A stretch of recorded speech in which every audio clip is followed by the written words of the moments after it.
নমস্কার, চ্যানেল রূপা মুখার্জিতে আপনাদের স্বাগত জানাই। আজকের ভিডিওতে আমরা আলোচনা করব অন্নপূর্ণা ভান্ডার প্রকল্পে জুলাই মাসের টাকা। অনেক উপভোক্তা অভিযোগ করছেন যে তাদের ব্যাংক অ্যাকাউন্টে এখনো টাকা জমা পড়েনি। কেন এমন হচ্ছে?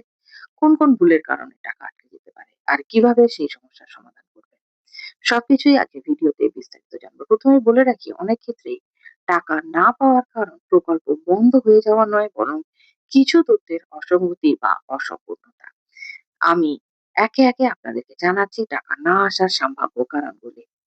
প্রথম কারণ, ব্যাংক অ্যাকাউন্টের ভুল তথ্য বা ব্যাংক অ্যাকাউন্ট নম্বর বা আইএফএসসি কোডে ভুল থাকলে টাকা ট্রান্সফার ব্যর্থ হতে পারে। দুই, আধার ও ব্যাংক লিংক না থাকা। যদি আধার নম্বর ব্যাংক অ্যাকাউন্টের সঙ্গে সঠিকভাবে সংযুক্ত না থাকে, তাহলে ডিবিটির মাধ্যমে টাকা পাঠাতে সমস্যা হতে পারে।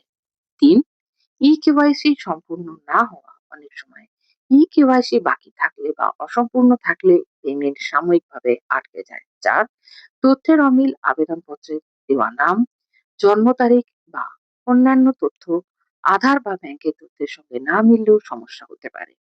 ৫, ব্যাংক অ্যাকাউন্ট নিষ্ক্রিয়। দীর্ঘদিন লেনদেন না হলে অনেক ব্যাংক অ্যাকাউন্ট নিষ্ক্রিয় হয়ে যায়, সেক্ষেত্রে টাকা জমা করতে সমস্যা হতে পারে। এমন পরিস্থিতিতে আপনি কি করবেন? আপনার ব্যাংক অ্যাকাউন্ট সক্রিয় আছে কিনা যাচাই করুন। আধার বা ব্যাংক অ্যাকাউন্ট সক্রিয়ভাবে এবং সঠিকভাবে লিংক রয়েছে কিনা তা নিশ্চিত করুন। প্রয়োজন হলে ই-কেওয়াইসি সম্পূর্ণ করুন। স্থানীয় ক্যাম্পে বা সংশ্লিষ্ট সরকারি দপ্তরে যোগাযোগ করে তথ্য যাচাই করুন। ব্যাংকে গিয়ে অ্যাকাউন্টের স্ট্যাটাস পরীক্ষা করুন। যদি এখনো টাকা না এসে থাকে, তাহলে আতঙ্কিত হবেন না। প্রথমে নিজের সমস্ত তথ্য ভালোভাবে যাচাই করুন। প্রয়োজনীয় সংশোধন করলে অনেক ক্ষেত্রেই পরবর্তী কিস্তিতে টাকা পাওয়া যায়। সরকারি ঘোষণা বা সংশ্লিষ্ট দপ্তরের নির্দেশের ওপরই সবসময় নির্ভর করুন।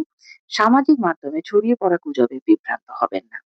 এই তথ্য যদি আপনার উপকারে আসে, তাহলে ভিডিওটি লাইক করুন, পরিবার ও বন্ধুদের সঙ্গে শেয়ার করুন এবং আমাদের চ্যানেলটি সাবস্ক্রাইব করতে ভুলবেন না। নতুন সরকারি প্রকল্প, ভাতা, চাকরি ও শিক্ষা সংক্রান্ত আপডেট সবার আগে পেতে পাশে থাকুন। সকলে ভালো থাকবেন। ধন্যবাদ। নমস্কার।